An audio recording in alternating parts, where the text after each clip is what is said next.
আমরা চাই গণতন্ত্রের পথে এই যাত্রা অব্যাহত থাকুক, জনগণ তার পছন্দ ব্যক্তিকে ভোট দিক এবং গণতন্ত্র স্বাধীনভাবে পূর্ণাঙ্গরূপে প্রতিষ্ঠা লাভ করুক। আজকের এই দিনের মাধ্যমেই আমরা সেই যাত্রা শুরু করলাম। ইনশাল্লাহ 12 তারিখে যে নির্বাচন অনুষ্ঠিত হবে 12 ফেব্রুয়ারি, সেই নির্বাচনে জনগণ তার পছন্দের ব্যক্তিকে ভোট দিয়ে পছন্দের সরকার প্রতিষ্ঠা করবে এবং দীর্ঘদিনের তাদের যে চাওয়া পাওয়া আছে সে চাওয়া পাওয়া তাদের পছন্দের সরকারের মাধ্যমে তারা পূরণ করতে সক্ষম হবে।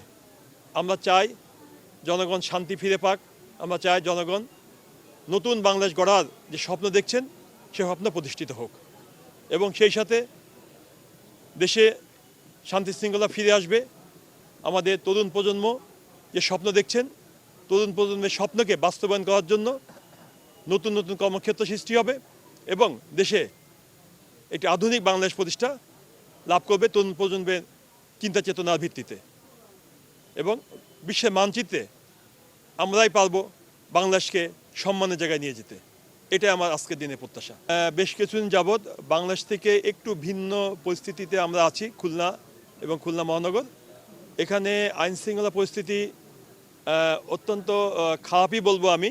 তারপরেও এখন প্রশাসন যারা আছেন তারা আপ্রাণ চেষ্টা করে চলেছেন। আগের চাইতে একটু ভালো মনে হচ্ছে, তবে আমরা চাবো সবাই যদি মিলে ঐক্যবদ্ধভাবে আইন শৃঙ্খলা বাহিনীকে সহায়তা করি তাহলে ইনশাল্লাহ পরিস্থিতি ভালো হতে বাধ্য থাকবে। আমরা চাই তরুণ প্রজন্মের আশঙ্কার ভিত্তিতে বাংলাদেশ তৈরি হবে, বাংলাদেশের মানুষ শান্তিতে থাকবে, আইন শৃঙ্খলা পরিস্থিতি উন্নতি হবে। বিভেদের রাজনীতি নয়, ঐক্যের রাজনীতিতে আমরা বিশ্বাসী। ঐক্যবদ্ধভাবেই আমরা আগামী দিনে সকল বিভেদ ভুলে যেয়ে, সকল মান অভিমান ভুলে যেয়ে সকলকে নিয়েই আগামী দিনে নতুন বাংলাদেশ আমরা গড়তে চাই।